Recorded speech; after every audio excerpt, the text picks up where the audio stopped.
મંગલમ ભગવાન વીરો મંગલમ ગૌતમ પ્રભુ મંગલમ સ્થૂલિભદ્રાદય જૈનો ધર્મોસ્તુ મંગલમ. એક ક્વેશ્ચન હતું કે શું બધા સમૂર્છિમ જીવ અપર્યાપ્તા જ હોય? તો આવો ક્વેશ્ચન એટલે અહીંયા આપણને ધ્યાન રાખવાનું, આ ટેબલ બાયહાટ નહીં હશે તો આવો ક્વેશ્ચન આવે. અહીંયા યાદ રાખવાનું, આ ટેબલ બાયહાટ કરવાનું છે બધાને, પોતપોતાના હાથથી પોતપોતાની બુકમાં આ લખવાનું છે, બરાબર. તો અહીંયા ક્વેશ્ચન શું હતું કે શું બધા સમૂર્છિમ જીવ અપર્યાપ્તા જ હોય? તો અહીંયા શું છે, આપણે જીવના બે ભેદ જોયા, મુક્ત અને સંસારી. સંસારીથી સ્ટાર્ટ કર્યું. સંસારીના બે, ત્રસ અને સ્થાવર એકેન્દ્રિય જીવ, એમના 22 પ્રકાર. બટ 22 માંથી હાફ તો કેવા છે? પર્યાપ્તા છે. 11 પર્યાપ્તા છે અને 11 અપર્યાપ્તા છે. અને આ 22 સ્થાવર એકેન્દ્રિય તિર્યંચો છે. આ બધા કેવા છે? બધા જ, બધાને સમૂર્છિમ કહેવાય ને, યાદ રાખવાના. બધા સમૂર્છિમ તિર્યંચ છે. તો બધા સમૂર્છિમ તિર્યંચ અપર્યાપ્તા જ કેવી રીતે હોય? અહીંયા શું આપણે જોયું? પૃથ્વીકાય કેવા છે? સૂક્ષ્મ પૃથ્વીકાય પર્યાપ્તા પણ છે, બાદર પૃથ્વીકાય પણ પર્યાપ્તા પણ છે, બરાબર. એટલે સમૂર્છિમ જીવો માત્ર બધા અપર્યાપ્તા નહીં હોય, પણ અહીંયા પર્યાપ્તા પણ છે જ ને. 11 પર્યાપ્તા પ્લસ 11 અપર્યાપ્તા છે. અહીંયા ગડબડ નહીં કરવાની. બીજું અહીંયા જે 6 વિકલેન્દ્રિયોના જે આપણે આ પ્રકારો જોયા હતા, તો આ પણ આ તિર્યંચો છે, કેવા છે? આ પણ બધા જ સમૂર્છિમ તિર્યંચો છે. એમાં પણ બે દરેકના બેન્દ્રિયના બે પ્રકાર છે, પર્યાપ્તા અપર્યાપ્તા. એટલે અહીંયા પણ સમૂર્છિમ પર્યાપ્તા પણ હોય ને. એટલે અહીંયા ઘણા આવા ક્વેશ્ચન આવે તો અહીંયા એનું મીનિંગ કે આ બાયહાટ નથી કર્યું ટેબલ પ્રોપરલી, એટલે આ બાયહાટ કરવું જરૂરી છે, ધ્યાન રાખવાનું, બરાબર. સમૂર્છિમ કયા છે યાદ રાખવાનું આપણને. પછી બાકી જે સમૂર્છિમ આપણે જે તિર્યંચ અહીંયા પંચેન્દ્રિય આપણે સ્ટાર્ટ કર્યું, પંચેન્દ્રિય તિર્યંચોના ભેદ પ્રકારો જે છે, તો એમાં હજી આપણું બાકી છે સમૂર્છિમ પંચેન્દ્રિયનું, એ તો આવવાનું છે, ચાલી રહ્યું છે આપણું, તો ત્યારે એ લઈ લેશું, બરાબર. બીજું એક ક્વેશ્ચન હતું નારકી જીવો વિશે, કે શું નારકી જીવોનો પણ ઉપપાત જન્મ થાય કુંભીમાં? તો આપણે નારકી જીવો વિશે આપણે શું જોયું હતું કે આવી રીતે જે નરકાવાસો રહેલી હોય અંદર, તો અહીંયા આવી રીતે કુંભીઓ રહેલી હોય, અને કુંભીઓમાં અહીંયા એમનો આત્મા આવે અને આખો શરીર ઇન્દ્રિય વગેરે પર્યાપ્તો પૂરી કરીને અહીંયા બનાવે છે. પછી અહીંયા જે પરમાધામી હોય તો તેઓ શું કરે? આ પરમાધામી દેવો અહીંયાથી ખેંચીને બહાર કાઢે. એટલે જે પણ છે આવી રીતે જે જન્મ એમનું થાય છે, તો એમને નારકીના જીવોના જન્મને ઉપપાત જન્મ કહેવાય છે કુંભીમાંથી, એ ધ્યાન રાખવાનું, બરાબર. બીજું એક ક્વેશ્ચન હતું કે જ્યારે બોડીમાં શરીરમાં ઇન્ફેક્શન થાય તો ત્યારે આપણે એન્ટીબાયોટિક્સ દવાઓ ખાઈએ તો ત્યારે તે બેક્ટેરિયા કે વાયરસના જે પણ બેન્દ્ર જીવો હોય એમનું મૃત્યુ થાય છે, તો શું આપણને પાપ લાગે?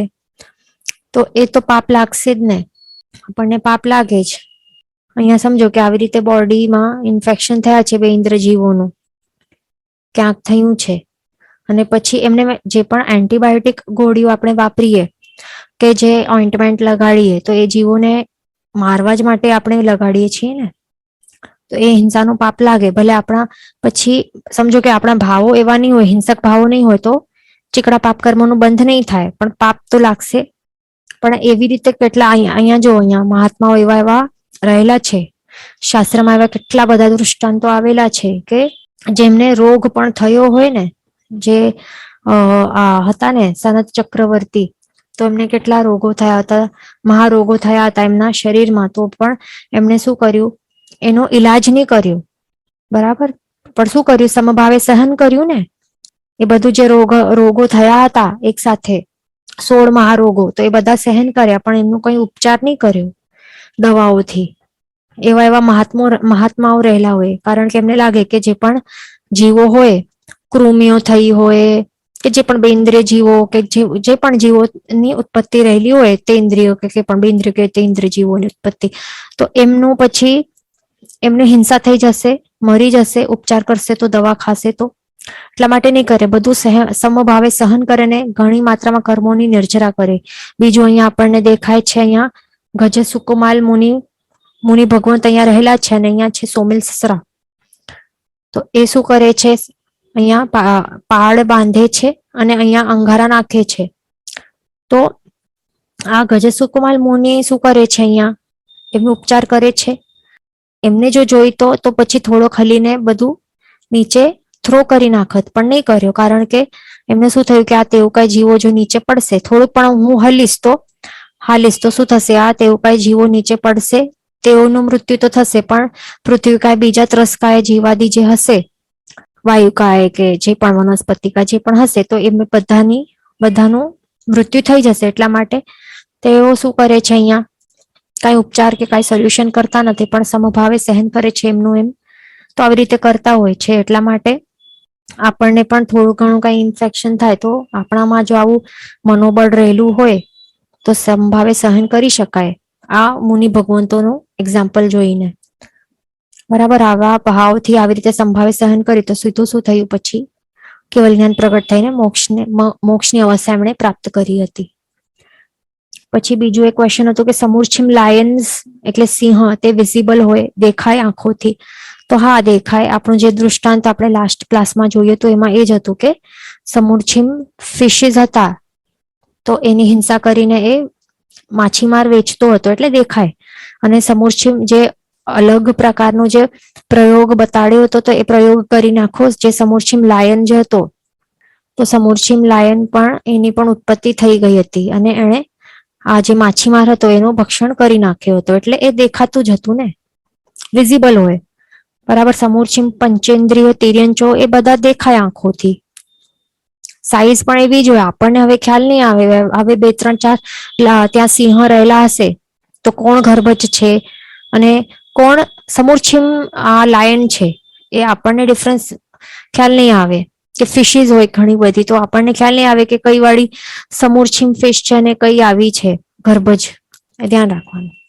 પછી ક્વેશ્ચન હતું કે જે ભારંડ પક્ષી વિશે, તો ભારંડ પક્ષીનું આપણે શું જોયું હતું કે ભારંડ પક્ષી, હા, તો શું તે વલ્ચર હોય? તો નહીં, એવું કઈ નહીં, એક અલગ જ પક્ષીનું, જે પેરેટ્સ અલગ છે, વલ્ચર્સ, ઈગલ્સ કેવા અલગ અલગ છે, તો એવું ભારંડ પક્ષી નામનું જે અલગ છે આ પક્ષી, ધ્યાન રાખવાનું.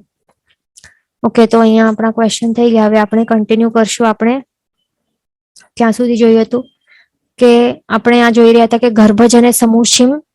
હા, આપણે આ જોઈ રહ્યા હતા કે ગર્ભજ શું હોય, સમૂર્છિમ એટલે કે શું, તો તે આપણે જોઈ રહ્યા હતા.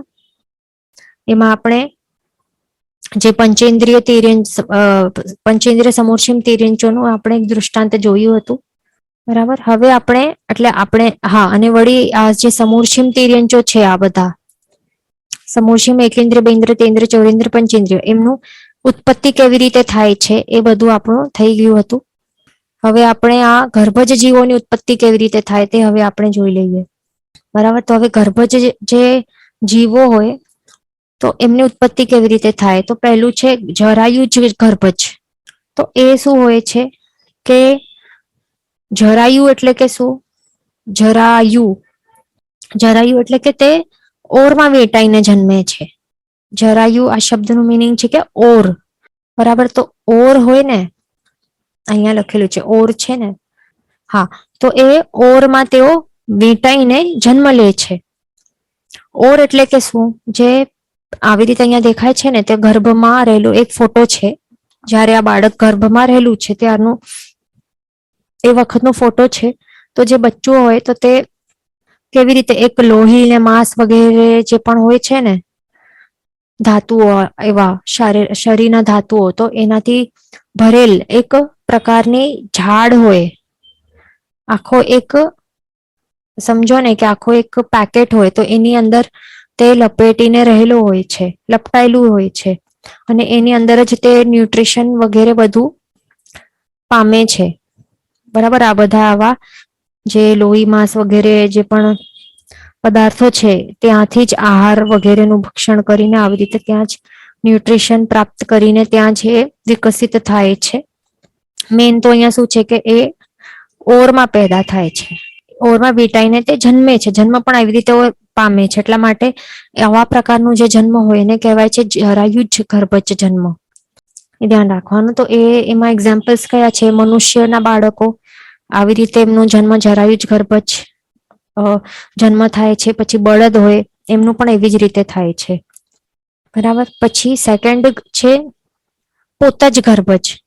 તો પોત જ ગર્ભજ એટલે કે શું?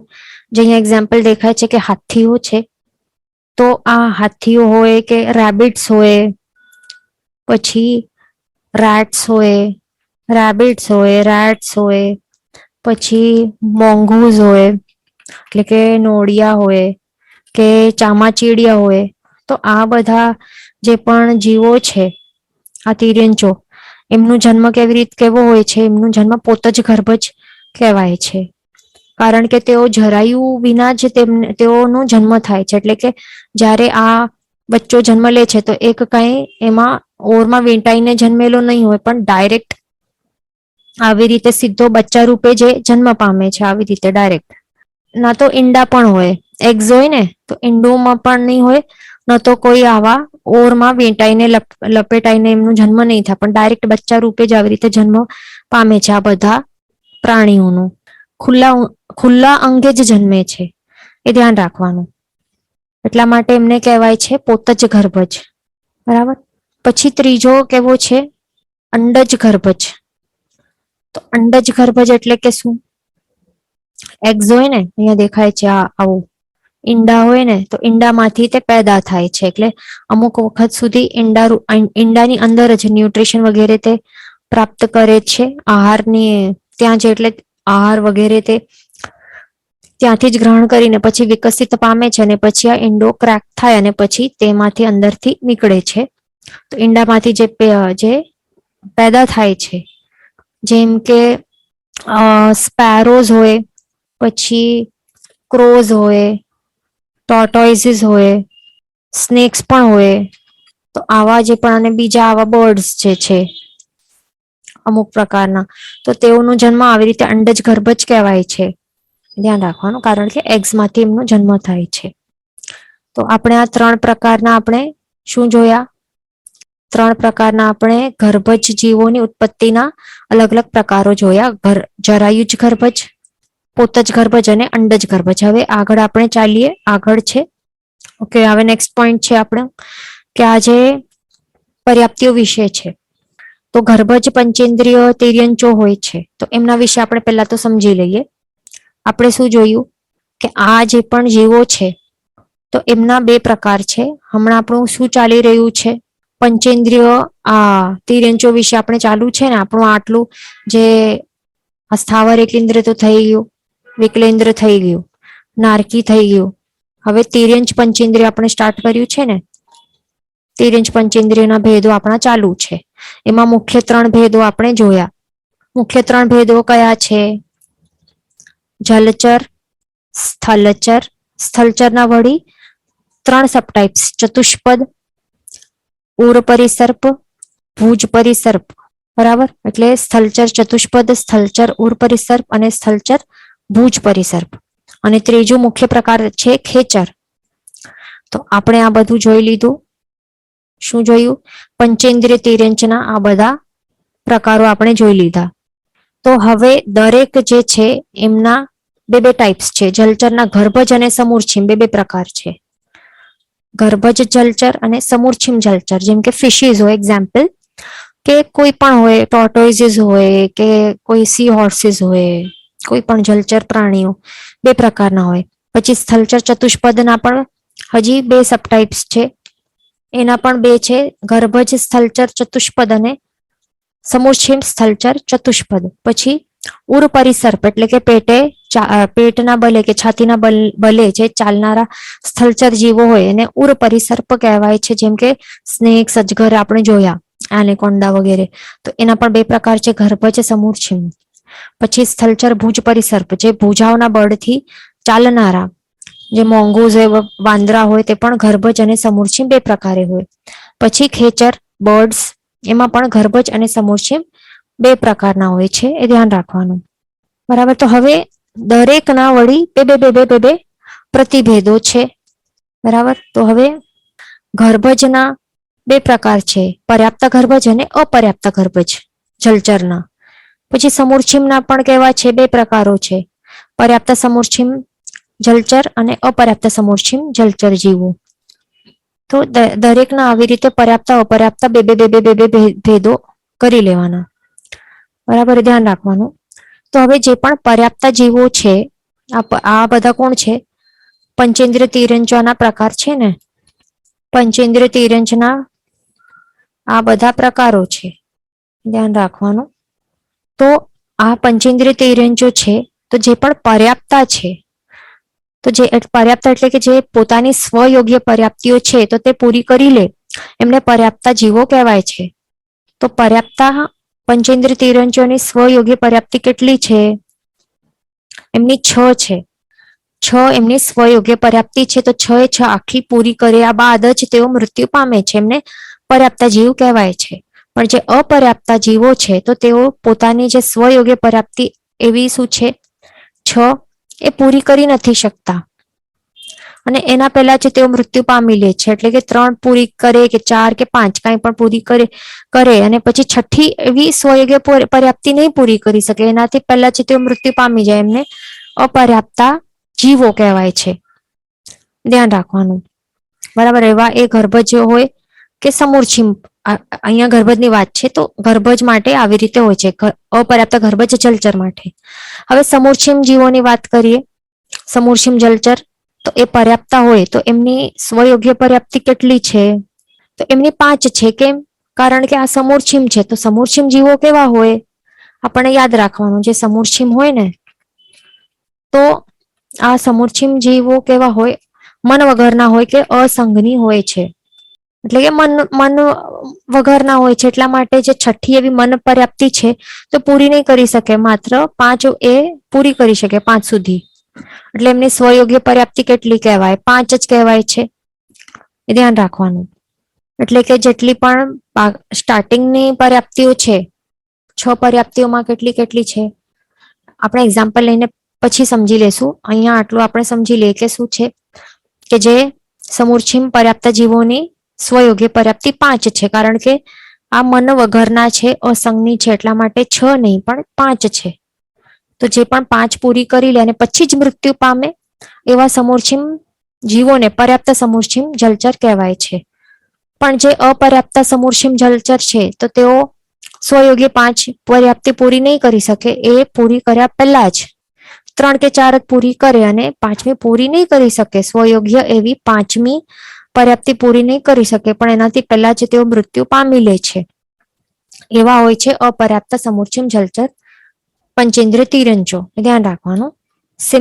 સેમ ગોઝ ફોર જે ગર્ભજ સ્થળચર ચતુષ્પદ છે, તો પર્યાપ્તિ એમની કેટલી છે? જે પર્યાપ્તાઓ હોય, પર્યાપ્તા જીવો છે સ્વયોગ્ય 6, અને અપર્યાપ્તા હોય તો તે 3 કે 4 કે 5 પૂરી કરીને મૃત્યુ પામી જાય. અને સમૂર્છિમની કેટલી? પર્યાપ્તા 5 પર્યાપ્તિઓ, સ્વયોગ્ય પર્યાપ્તિઓ 5 છે, મન નથી એટલા માટે. આવી જ રીતે દરેક માટે આવી રીતે સમજી લેવાનું. સ્થળચર ઊર્ટ પરિસર્પ માટે, સ્થળચર ભુજ પરિસર્પ માટે અને ખેચરો માટે પણ આવી જ રીતે છે. બરાબર, આટલો ક્લિયર થઈ ગયું હશે. બરાબર, તો હવે આપણે આટલું આપણે હા, તો હવે આપણે એક એક્ઝામ્પલ લઈને સમજી લઈએ કે કેવી રીતે હોય છે. સમજો કે આપણે એક્ઝામ્પલ લઈએ કોઈક આપણે ખેચરનું એક્ઝામ્પલ લઈ લઈએ. તો કોઈક એક બર્ડ છે, પેરેટ છે, એક પેરેટ કરીને જે બર્ડ છે, બરાબર. તો હવે એનું કેવી રીતે થાય છે? પણ કેવું, જે ગર્ભજ પર્યાપ્તા છે એમના માટે કેવું હોય છે કે બીજું કોઈક જન્મ કરીને અહીંયા આખો જીવન જીવીને તે અહીંયાથી મૃત્યુ પામ્યો, પછી એનું જે આત્મા છે એ આત્મા અહીંયા ટ્રાવેલ કરીને આવી જાય છે અહીંયા ઉત્પત્તિ સ્થાને. હવે આ ગર્ભજ છે તો એમનું ઉત્પત્તિ સ્થાન ક્યાં હોય? જે માતા હોય, માતાની ગર્ભજ છે એટલે ગર્ભની અંદર, તો અહીંયા ગર્ભમાં એનો આત્મા આવી જાય, બરાબર. માતાની ગર્ભમાં અહીંયાથી આત્મા અંદર આવી ગયું અને પછી અહીંયા હવે શું કરશે? ગર્ભજ છે અને પર્યાપ્તિ 6 છે, સ્વયોગ્ય પર્યાપ્તિ 6 છે, તો આત્મા હવે આવી ગયું. પછી સૌથી પહેલા શું કરશે? આહાર ગ્રહણ કરશે, આહાર પર્યાપ્તિ પૂરી કરશે. એટલે પર્યાપ્તિઓ બધી જે છે ને તો બધી એક સાથે સ્ટાર્ટ કરી દે પૂરી કરવાનું, પણ પૂરી થાય એક વન બાય વન થાય એવું હોય છે, ધ્યાન રાખવાનું. બરાબર, પર્યાપ્તિઓ બધી એક સાથે પર્યાપ્તિઓ નિર્માણ કરવાનું એક સાથે સ્ટાર્ટ થાય, પણ પૂરી કરવાનું ક્રમસર કરે, એ ધ્યાન રાખવાનું એક પોઈન્ટ. તો આહાર પર્યાપ્તિ પૂરી કરે, પછી પોતાનું જે શરીર છે શરીર પર્યાપ્તિ પૂરી કરે, શરીર બનાવી લે આત્મા પોતાનું. પછી ઇન્દ્રિય પર્યાપ્તિ, બરાબર, શ્વાસોશ્વાસ, ભાષા અને મન, આ 6 પર્યાપ્તિઓ છે તો તે પૂરી કરી લે. મન પર્યાપ્તિ પણ પૂરી કરશે, કારણ કે આ સમૂર્છિમ નથી પણ ગર્ભ જ છે, ધ્યાન રાખવાનું. બરાબર, એટલે 6 એ 6 જે સ્વયોગ્ય પર્યાપ્તિઓ છે એ પૂરી કરી નાખે છે. અમુક સમય બાદ અહીંયા તે ન્યુટ્રિશન પોષણ પામે છે અને પછી અમુક સમય બાદ એનો જન્મ થાય છે. એ જન્મ ને પછી શું કહેવાશે? ગર્ભજ જન્મ. પણ ગર્ભજ પણ કયો? આપણે 3 પ્રકાર જોયા ને. શું જોયા? જરાયુજ, પોતજ અને અંડજ. તો આ બળ છે એટલે સમજો ને કે એનું અંડજ જન્મ, અંડજ ગર્ભજ જન્મ થશે. બરાબર, આટલું ક્લિયર. પણ પછી અહીંયા આપણે એક્ઝામ્પલ લઈએ, અપર્યાપ્તતા કોઈ હોય તો અપર્યાપ્તતા હોય. હા, તો અહીંયા શું થાય છે? હવે આ અપર્યાપ્તતા જીવનું આપણે એક્ઝામ્પલ લઈએ છીએ. બરાબર, તો હવે કોઈક, હવે સમજો કે અહીંયાથી મૃત્યુ પામીને આવી રીતે સેમ પ્રોસેસ થયું કે આ ગર્ભની અંદર એનું આત્મા ટ્રાવેલ કરીને આવી ગયું માતાની ગર્ભમાં. પછી આત્મા આવે પછી શું કરે? આહાર પર્યાપ્તિ પૂરી કરે, ત્યાંથી જે અશુચિ વગેરે માતાની ગર્ભમાંથી છે એ બધું ગ્રહણ કરીને આહાર પર્યાપ્તિ પૂરી કરે. પછી પોતાનું શરીર બનાવે એટલે શરીર પર્યાપ્તિ પૂરી કરે. પછી ઇન્દ્રિયો બનાવે. ઇન્દ્રિય કેટલા બનાવશે? આ શું છે? પંચેન્દ્રિય તિર્યંચ છે ને, તો કેટલી? 5 ઇન્દ્રિયો બનાવશે, ધ્યાન રાખવાનું. 5 ઇન્દ્રિય બનાવશે. પછી હવે એ જરૂરી નથી કે હવે 5 ઇન્દ્રિય છે તો એવું જરૂરી નથી, એના એવા કર્મ હશે તો આંધળો બર્ડ પણ હોય ને. આંધળા બર્ડ પણ આપણે જોઈ હશે ને, કબૂતર કોઈકની આંખો જ નહીં હોય, તો એવા આંધળા પણ જન્મી શકે છે. એટલે ઇન્દ્રિય, આંખ વાળી ઇન્દ્રિય, આ જે શું કહેવાય ચક્ષુરેન્દ્રિય તો હોય પણ ખોડખાપણ વાળી હોઈ શકે છે, એ ધ્યાન રાખવાનું. અધરવાઇઝ કોઈ ડેફ બર્ડ પણ હોઈ શકે છે. એટલે શ્રોત્રેન્દ્રિય તો બનાવે પણ સાંભળી નહીં શકે એવું પણ હોઈ શકે છે, એ ધ્યાન રાખવાનું. કર્મ પ્રમાણે છે, બરાબર. તો આવી રીતે આહાર પર્યાપ્તિ, શરીર પર્યાપ્તિ અને 5 એટલે કે ઇન્દ્રિય પર્યાપ્તિ એ પૂરી કરે. પછી કઈ છે ચોથી? શ્વાસોશ્વાસ, શ્વાસ પર્યાપ્તિ પૂરી કરશે. અને પછી છે ભાષા પર્યાપ્તિ પૂરી કરશે. અને પછી હવે અપર્યાપ્તતા છે, એટલે શું? જે છઠ્ઠી એવી જે સ્વયોગ્ય પર્યાપ્તિ, એટલે કે જે મન છે, મન પર્યાપ્તિ એ પૂરી નહીં કરી શકશે. પણ એનાથી પહેલા જે મૃત્યુ પામી જશે, એટલે કે શું? એમાં ઓપ્શન છે 3, 4 કે 5. 3, 4 કે 5 ઇન્દ્રિયો પૂરી કરી શકશે, એટલે કે આહાર, શરીર, ઇન્દ્રિય આટલી પૂરી કર્યા બાદ મૃત્યુ પામશે. અથવા તો શ્વાસોશ્વાસ સુધી 4 પર્યાપ્તિઓ પૂરી કરીને મૃત્યુ પામી જશે. અથવા તો અહીંયા 5 પર્યાપ્તિ સુધી પૂરી કર્યા બાદ એ મૃત્યુ પામી જશે. પણ છઠ્ઠી એવી સ્વયોગ્ય એવી મન પર્યાપ્તિ એ પૂરી નહીં કરી શકશે, એ ધ્યાન રાખવાનું. બરાબર, આટલું આપણે સમજી લીધું. આનું એક્ઝામ્પલ હવે સમૂર્છિમ કોઈ આપણે એક્ઝામ્પલ લઈ લઈએ. શેનું લેશું એક્ઝામ્પલ? આપણે સમજો કે આપણે સમૂર્છિમ આ ભુજ પરિસરનું એક્ઝામ્પલ લઈ લઈએ. બરાબર, તો હવે સ્થલચર ભુજ પરિસર પેવું સમૂર્છિમ પર્યાપ્તતા જીવનું એક્ઝામ્પલ લઈએ. તો હવે એ આપણે ભુજ પરિસરમાં આપણે વાંદરાનું એક્ઝામ્પલ લઈ લઈએ. કોઈ મંકીસ છે તો કોઈક મનુષ્યનો ભાવ સમજો કે એને પૂરો કર્યો અને પછી એનું આત્મા અહીંયાથી નીકળીને પછી શું થશે? ગર્ભ જ નથી, એટલે કે ગર્ભની અંદર અહીંયા આવશે નહીં, પણ સમૂર્છિમ છે, બરાબર.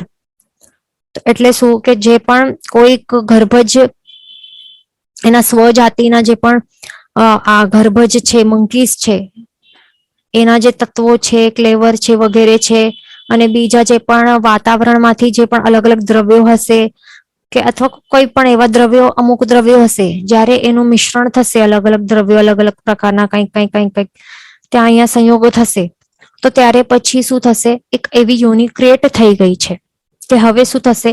કોઈક એવું મનુષ્ય વાળું ભાવ કોઈ અહીંયાથી મૃત્યુ પામીને એવું કોઈ કર્મ કર્યું હશે કે હવે એનું જન્મ આવી રીતે થશે સમૂર્છિમ પર્યાપ્તતા તરીકે. તો અહીંયાથી એનો આત્મા નીકળીને પછી હવે આત્મા અહીંયા આવી જશે.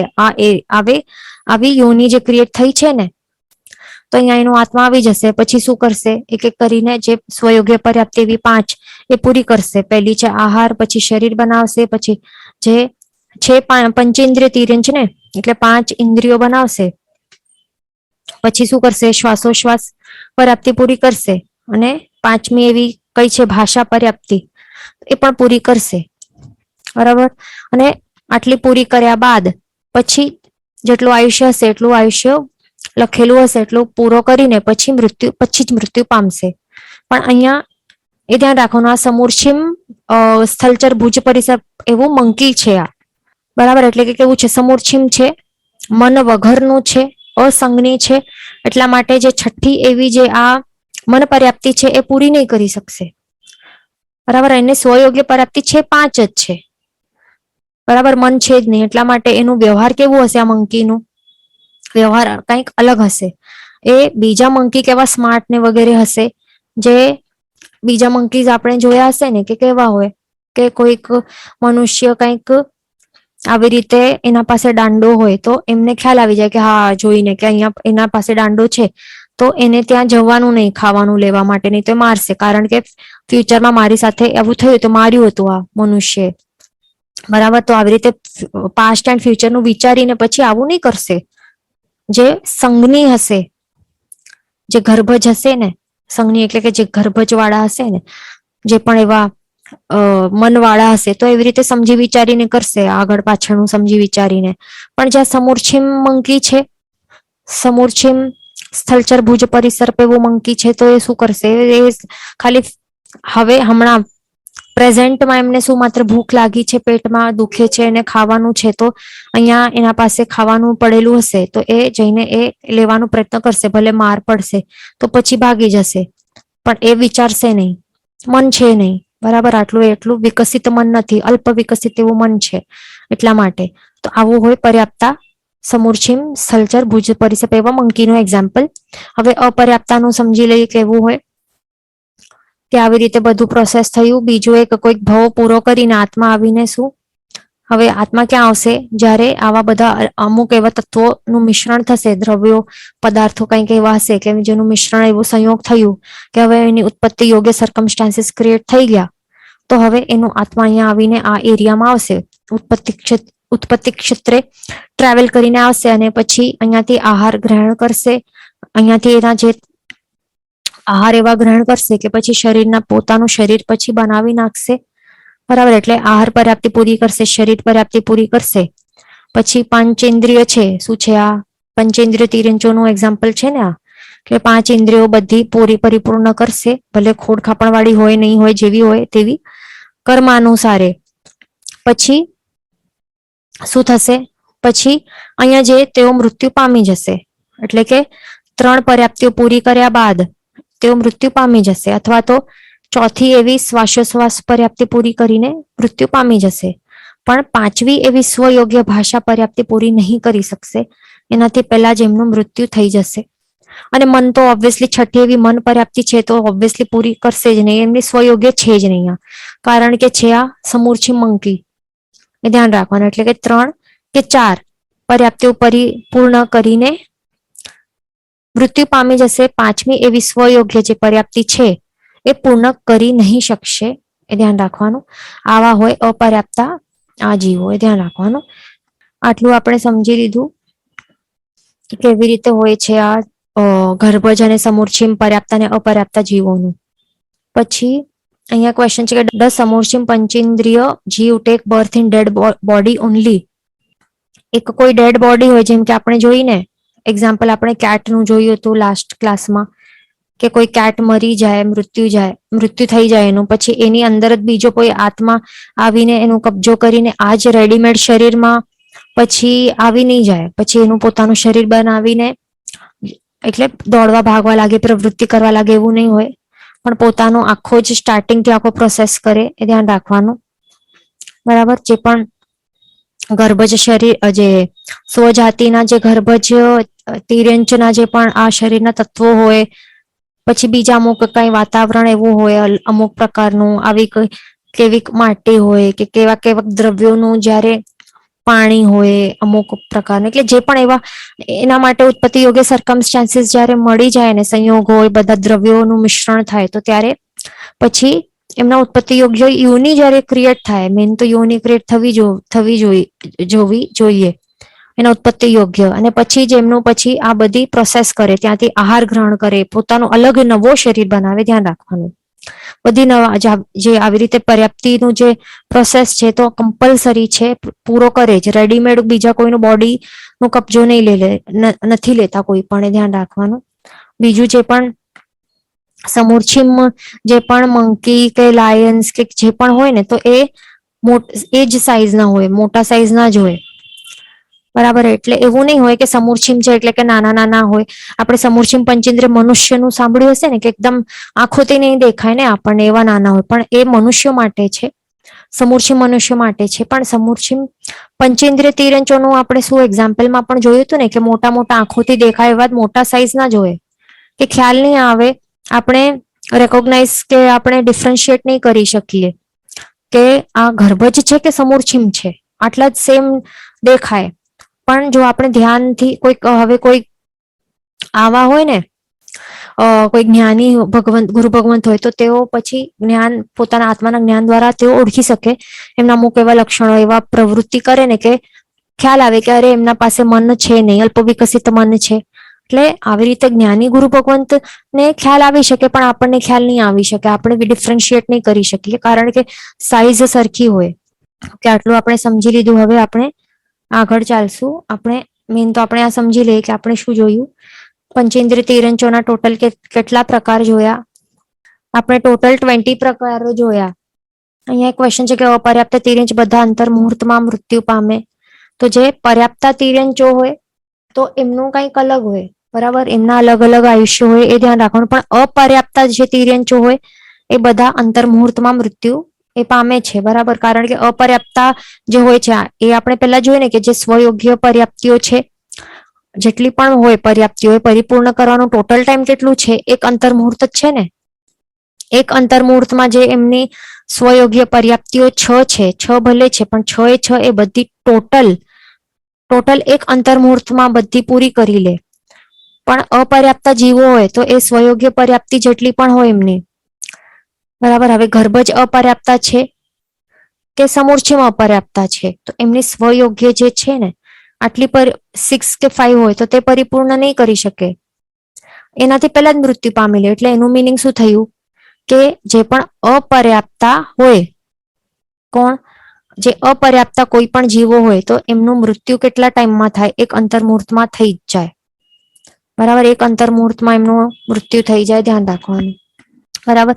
પણ જે સમૂરછીમ પર્યાપ્તા હોય એમના અલગ અલગ આયુષ્ય હોય, એ બધું આયુષ્ય દ્વારમાં આવશે. ઓકે, અહીંયા આટલું થઈ ગયું. હવે આપણે શું જોયું કે જે પંચેન્દ્રિય તિર્યંચો છે એમના ટોટલ કેટલા પ્રકારો છે? 20 છે. તો કેવી રીતે થાય છે? તો હવે જે જલચર છે તો જલચરના ટોટલ કેટલા? 4 પ્રકાર થાય છે. કેવી રીતે? ગર્ભજ પર્યાપ્તા પ્લસ ગર્ભજ અપર્યાપ્તા, સમૂરછીમ પર્યાપ્તા પ્લસ સમૂરછીમ અપર્યાપ્તા, એટલે કેટલા થયા? ટોટલ 4 થયા. જલચરના 4, પછી સ્થલચરના પણ આવી જ રીતે 4 થાય છે. ગર્ભજ 2, સમૂરછીમ 2, એટલે ટોટલ 4. સ્થલચર ઉર પરિસર્પના પણ ગર્ભજ 2, સમૂરછીમ 2, એટલે ટોટલ 4. સ્થલચર ભુજ પરિસર્પના ગર્ભજ પર્યાપ્તા ને અપર્યાપ્તા ગર્ભજ પ્લસ સમૂરછીમના પર્યાપ્તા અપર્યાપ્તા, ટોટલ 4 પ્રકાર. પછી ખેચર છે, ખેચરના પણ કેટલા થાય છે? ગર્ભજ પર્યાપ્તા અપર્યાપ્તા ને સમૂરછીમ પર્યાપ્તા અપર્યાપ્તા, એટલે ટોટલ 4. તો કેટલા થયા? 4 5 ઝા ટોટલ 20 થયા, બરાબર. તો આવી રીતે 20 આપણે શું જોયા? ટોટલ 20 પંચેન્દ્રિય તિર્યંચોના આપણે ભેદો જોઈ લીધા, ધ્યાન રાખવાનું.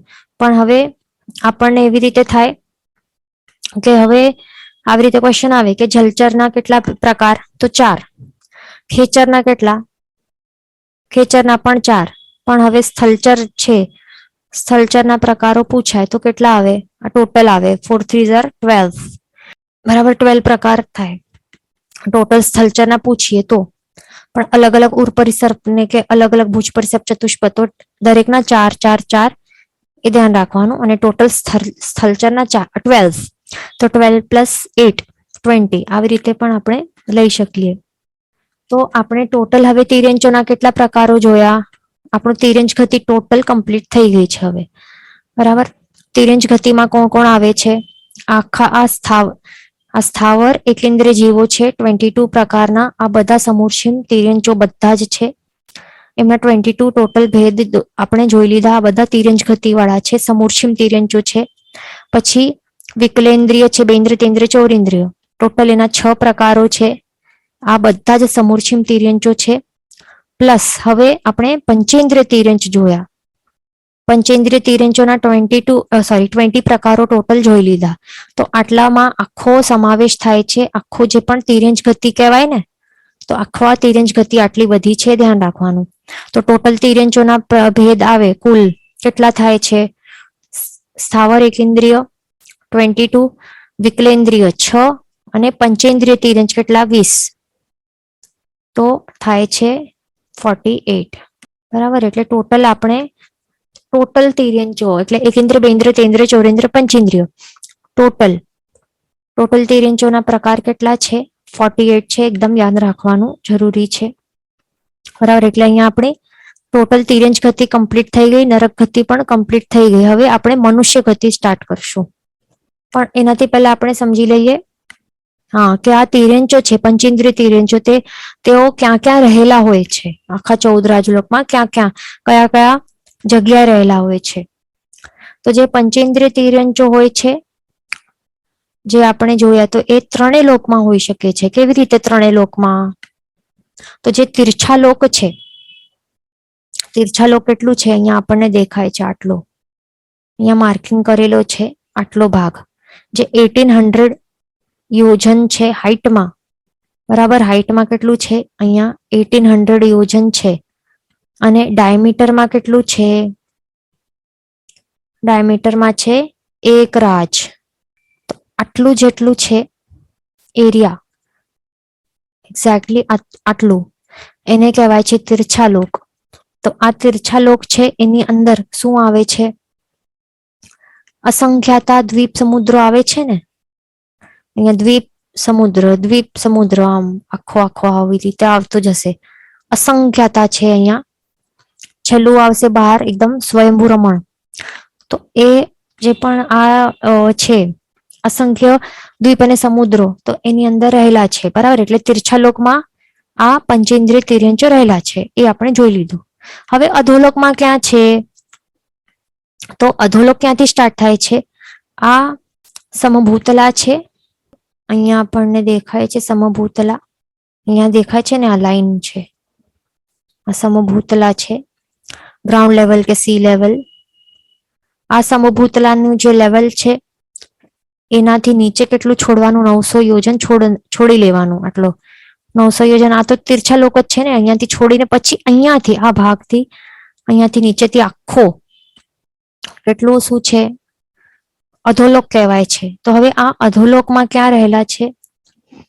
અહીંયા નીચેના ભાગમાં જેટલા પણ અહીંયા જલાશય રહેલા હશે ને, અહીંયા જે પણ જલાશય વગેરે કંઈ પણ રહેલું હશે, તો એ જલાશય હશે કે સમુદ્રો હશે. વળી આપણે સાંભળ્યું હશે કે અધોલોકમાં એક કુબડી વિજય પણ રહેલી છે. કુબડી વિજય ક્યાં છે? મહાવિદ્ય ક્ષેત્ર, જે જંબુદ્વીપ છે એની અંદર એક જંબુદ્વીપ છે એની અંદર રહેલું છે મહાવિદેહ ક્ષેત્ર. તો એ ક્ષેત્રમાં શું છે? એક કુબડી વિજય છે. કારણ કે કુબડી એટલે શું? કુબડા આપણે સાંભળીએ છે, કુબડા લોકો કેવું હોય, એમનું શરીર કેવું હોય? આડું તેડું હોય ને, આડું અવળું સ્લોપ વાળું સ્લેન્ટ હોય ને કંઈક. તો આ વિજય જે રહેલી છે ને મહાવિદ્ય ક્ષેત્રમાં, એક એવી વિજય રહેલી છે જે આવી સ્લોપમાં રહેલી છે, આડી તેડી આવી છે. એટલા માટે એમનું નામ જ છે કુબડી વિજય. તો એ કુબડી વિજય કેવી હોય છે? આવી સ્લેન્ટ રહેલી હોય છે કે તે શું જાય છે? અધોલોકની અંદર ચાલી જાય છે. એટલે કે આ 900 યોજન આવે એટલે આવી રીતે સ્લેન્ટમાં હોય છે કે આ અંદર અહીંયા અંદર સુધી ચાલી જાય છે. બરાબર. એનું હાઈટ, એની ડેપ્થ કેટલી છે? સમભૂતલાથી 900 યોજન પ્લસ 100 યોજન હજી નીચે છે. એટલે કે 1000 યોજન સુધી તે આવી જાય છે આ કુબડી વિજય. તો હવે કુબડી વિજય છે તો ત્યાં મનુષ્ય પણ રહેલા હોય છે અને વળી પંચેન્દ્રિય તિર્યંચ પણ રહેલા હોય છે. એટલા માટે કહી શકાય કે જે પંચેન્દ્રિય તિર્યંચો છે તો તેઓ અધોલોકમાં પણ રહેલા છે, તિરછા લોકમાં તો છે જ, અધોલોકમાં પણ છે. પણ હવે ત્રીજો હવે છે ઉર્ધ્વલોક. ઉર્ધ્વલોક ક્યાં રહેલું છે? જે આ સમભૂતલા છે, આ લાઈન સમભૂતલા, ગ્રાઉન્ડ લેવલ, સી લેવલ, જે પણ આ સમભૂતલાથી ઉપરનો જે ભાગ છે અહીંયાથી 900 યોજન છોડી લેવાનું. કેમ? કારણ કે આ ભાગ છે તિરછા લોકનો. બરાબર, આટલો આખો તીર્છા લોક છે. તો હવે આ 900 યોજન છોડી લેવાનું અને અહીંયાથી ઉપરથી હવે કાઉન્ટ કરવાનું. આ બધો શું છે? ઉર્ધ્વલોક છે, ધ્યાન રાખવાનું. એનાથી ઉપરનો ભાગ. તો હવે આ ઉર્ધ્વલોકમાં શું છે? અહીંયા મેરુ પર્વત છે ને, આપણે સાંભળ્યું છે. મેરુ પર્વત કેવું એક પર્વત છે કે ત્રણેય લોકમાં સ્થિત છે. અહીંયા આપને દેખાય છે ને, આ જે મેરુ પર્વત છે ને વચ્ચમાં, તો એનું જે મૂળ છે, એટલે આ તો તીર્છા લોકમાં તો રહેલું છે, પણ હજી એ નીચે જાય છે. અહીંયા અધોલોકમાં પણ રહેલું છે, વળી ઉપર પણ ઉર્ધ્વલોકમાં પણ જાય છે. ઊંચો, આટલું ઊંચું છે, એટલે ત્રણેય લોકમાં રહેલું છે. આવું છે. આ 1,00,000 યોજન ઊંચો છે આ ટોટલ. તો આ મેરુ પર્વત ઉપર અલગ અલગ વન રહેલા છે, જંગલ, જેમ કે પાંડુક વન રહેલું છે, આવા રહેલા છે. તો એ નંદનવન, સોમનાથ વન અલગ અલગ રહેલા છે. તો જે ઉર્ધ્વલોકમાં રહેલા છે, એટલે 900 યોજન ઉપરનો ભાગ જે ઉર્ધ્વલોકમાં રહેલું છે, તો અહીંયા જે વન રહેલા હોય છે, પાંડુક વન વગેરે, તો એની વાવડી વગેરેમાં પણ આ પંચેન્દ્રિય તિર્યંચો રહેલા હોય છે. એટલે એમ કહી શકાય કે આવી રીતે પંચેન્દ્રિય તિર્યંચો છે એ ત્રણેય લોકમાં રહેલા છે. એ ધ્યાન રાખવાનું. એક ક્વેશ્ચન છે કે સમૂર્છિમ તિર્યંચના ભેદ 48 થશે ને? જે સમૂર્છિમ તિર્યંચો છે એમના ભેદ કેવી રીતે થાય છે? અહીંયા 2 છે, બરાબર. પછી અહીંયા 2 છે, અહીંયા 2 છે, અહીંયા 2 છે, અહીંયા 2 છે. એટલે સમૂર્છિમ પંચેન્દ્રિય તિર્યંચ કેટલા થયા?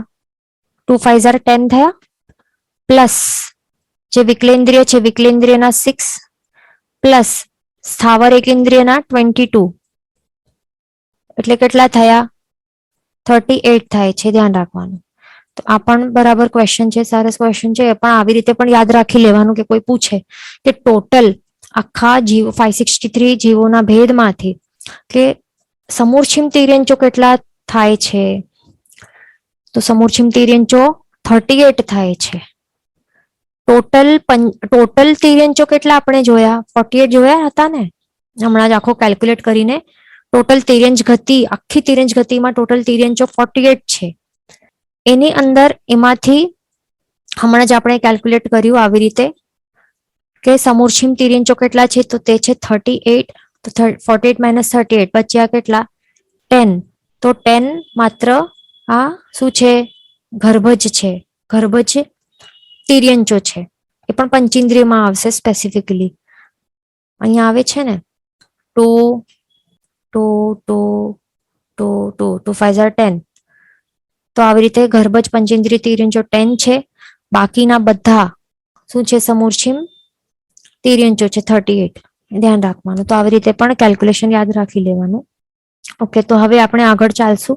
આપણું આટલું થઈ ગયું છે. હવે હા, તો આપણું આખી તિર્યંચ ગતિ છે, આખી કમ્પ્લીટ થઈ ગઈ છે. નરક ગતિ, તિર્યંચ ગતિ થઈ ગઈ છે. હવે મનુષ્યને દેવ આટલું જ બાકી છે આપણું. પછી અને મુક્ત જીવો અને પછી 5 દ્વાર જીવ વિચારમાં આટલું જ બાકી છે. તો હવે મનુષ્ય ગતિ આપણે સ્ટાર્ટ કરશું. મનુષ્ય પંચેન્દ્રિયમાં હવે ત્રીજો પ્રકાર છે મનુષ્ય. પહેલું આપણે નારકીના જીવોનું જોયું. પંચેન્દ્રિય જીવોમાં સૌથી પહેલો નારકીના જીવોનું આપણે જોયું. પછી આખા પંચેન્દ્રિય તિર્યંચો વિશે જોયા. 20 ભેદ, નરકના 14, નારકીઓના 14 ભેદ જોયા. પંચેન્દ્રિય તિર્યંચોના 20 ભેદ જોયા. હવે મનુષ્ય આપણે સ્ટાર્ટ કરશું. તો મનુષ્ય એટલે કે હવે શું છે? મનુષ્યનો જન્મ અને મરણ ક્યાં થાય છે? માત્ર ને માત્ર જે મનુષ્ય લોક છે એમાં જ થાય છે. ધ્યાન રાખવાનું, બરાબર. એની બહાર થાય જ નહીં. આ રૂલ છે, નિયમ છે. મનુષ્ય લોકને બીજા નામ પણ આપેલા છે. સમય ક્ષેત્ર, અઢિદ્વીપ પણ કહેવાય છે કે મનુષ્ય લોક પણ કહેવાય છે. ધ્યાન રાખવાનું. સમય ક્ષેત્ર કેમ કહેવાય છે? કારણ કે જે વ્યવહાર વાળું કાર્ડ છે ને, તો એની અંદર જે વર્તે છે, જે આ જ્યોતિષ ચક્ર છે ને, જે ચર છે, એક તો ચર હોય ને બીજા હોય છે અચર. તો ચર એટલે કે ફરનારા, જે આખા રોટેશન એન્ડ રેવોલ્યુશન્સ કરતા હોય છે, ગોલ ગોલ ગોલ ગોલ. જે મેરુ પર્વત છે એને ગોલ ગોલ પરિભ્રમણ અહીંયા કરતા હોય છે ને, ગોલ ગોલ ગોલ ગોલ ચક્કર લગાડતા હોય છે. અહીંયા પણ આપણને દેખાય છે, જો આવી રીતે. મેરુ પર્વતની ગોલ ગોલ જે ફર્યા કરે છે, આવા ચર પ્રકારના જે જ્યોતિષી દેવો હોય છે એમના દેવ વિમાનો આવી રીતે ગોલ ગોલ ફરતા હોય છે, સૂર્ય, ચંદ્ર, ગ્રહ, નક્ષત્ર, તારા. તો એ ક્યાં ફરતા હોય છે? માત્ર અહીંયા મનુષ્યલોક છે એની અંદર જ ફરતા હોય છે, ધ્યાન રાખવાનું. એટલા માટે એને સમય ક્ષેત્ર પણ કહેવાય છે. તો હવે સન ને મૂન ફરતો હોય છે એટલે એના કારણે દિવસ રાત્રિ થતી હોય છે ને. સૂર્ય ફરતો હોય છે ગોલ ગોલ અને ચંદ્ર ફરતો હોય છે. તો સૂર્ય જ્યાં હોય ત્યાં ડે હોય, આ બંને વચ્ચે હોય તો ત્યાં ઇવનિંગ હોય કે મોર્નિંગ હોય. સૂર્ય નહીં હોય તો ત્યાં રાત્રિ હોય. એના કારણે દિવસ રાત્રિ નું કાલ વ્યવહાર થાય છે. દિવસ રાત્રિ ના વ્યવહાર પછી શું થાય? પક્ષ 15 ડેઝ નું પક્ષ, પછી મંથ, યર, યુગ, પછી શું થાય આગળ આગળ ચાલીને પલ્યોપમ, પછી સાગરોપમ ને શું થાય ઉત્સર્પિણી, અવસર્પિણી, કાળચક્ર, આખો કાળચક્રની વ્યવસ્થા એમના ઉપર જ આવી રીતે ડિપેન્ડન્ટ છે ને, એમના આ જ્યોતિષી દેવોના પરિભ્રમણ ઉપર. બરાબર ને? એટલા માટે આવી રીતે સમયનો વ્યવહાર એમના કારણે થાય છે. અને ક્યાં થાય છે આ બધું? જ્યાં આવી રીતે ચર પ્રકારના આ જ્યોતિષક દેવીમાનો ફરતા હોય છે ગોલ ગોલ ગોલ ગોલ. તે ક્યાં ફરે? માત્ર આ મનુષ્યલોકની અંદર. મનુષ્યલોકની બહાર તે ફરતા નથી. બધા અઢીદ્વીપની બહાર ફરફર નથી કરતા, પણ જ્યાં હોય ત્યાં સ્થિર હોય. એટલે હવે અહીંયા અઢીદ્વીપની બહાર અહીંયા રહેલું સન છે તો સન જ્યાં છે ત્યાં જ રહેશે. એટલા માટે ફોરએવર માટે દિવસનું દિવસ જ હોય. જ્યાં ચંદ્ર હોય ત્યાં ચંદ્ર રહેલું જ હોય. એટલા માટે ફોરએવર ત્યાં રાત્રિ જ હોય. એટલા માટે ત્યાં સમયનું ત્યાં કહી શકાય કે ત્યાં સમયનું કઈ ફેરફાર અહીંયા આવી રીતે દિવસ રાત્રિ થતી નથી. વ્યવહાર કાલ રહેલું નથી બહાર. મનુષ્ય લોક એટલે કે અઢીદ્વીપની બહાર. એ ધ્યાન રાખવાનું. બરાબર? એટલા માટે આ મનુષ્ય લોકને સમય ક્ષેત્ર પણ કહેવાય છે. હવે એને અઢીદ્વીપ કેમ કહેવાય છે? કારણ કે એ અઢીદ્વીપ વાળું છે. કેટલા આઈલેન્ડ્સ છે એમાં? 2.5. અઢી એટલે શું? 2.5. આટલા એમના પાસે દ્વીપ આઈલેન્ડ્સ રહેલા હોય. આઈલેન્ડ ક્યારે કહેવાય? જ્યારે વેન વન આઈલેન્ડ એક પીસ ઓફ લેન્ડ હોય, when it is surrounded by ocean કે પાણી, તો ત્યારે આ લેન્ડને દ્વીપ કહેવાય ને. તો એનું મિનિંગ કે જ્યારે દ્વીપ કહીએ તો સમજી લેવાનું કે એની બહાર સમુદ્ર પણ ફરતે રહેલા હોય છે. બરાબર? એટલે 2.5 દ્વીપ છે, પણ વચ્ચે વચ્ચે બે સમુદ્રો પણ છે. તો આખું જે 2.5 આઈલેન્ડ્સ છે પ્લસ 2 સમુદ્રો છે, એને આખો કહેવાય છે મનુષ્યલોક. કેમ? કારણ કે આટલો એરિયા છે એની અંદર જ મનુષ્યનો જન્મ કે મરણ થઈ શકે છે, એની બહાર નહીં થાય.